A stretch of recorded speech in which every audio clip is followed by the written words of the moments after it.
doa yang Nabi ajar kepada Sayyidatina Fatimah.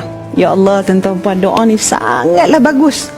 Balik ni tolong amal, catat-catat. Nabi ajak kepada Fatimah, Ya Hayyu Ya Qayyum birahmatika astaghith aslih li sya'ni kullahu wa la takilni ila nafsi tarfata ain. Tapi Nabi pesan kepada Fatimah, jangan tinggal doa ni tuan-tuan puan. Apa dia? Ya Hayyu Ya Qayyum, wahai Allah, Tuhan yang maha hidup, Tuhan yang maha bersendiri. Apa lagi? Berdiri dengan sendiri. Birahmatika astaghith, dengan rahmatmu aku memohon pertolongan. Minta dengan Allah, rendahkan diri, ya Allah, aku minta pertolonganmu. Aslih li sya'ni kullah, perbaikilah untukku urusanku seluruhnya, ya Allah. Wala takilni, dan janganlah engkau serahkan diriku, ya Allah, ila nafsi tarfata ain, walau sekelip mata pun jangan, ya Allah, kau beri aku ni berharap dengan diriku sendiri.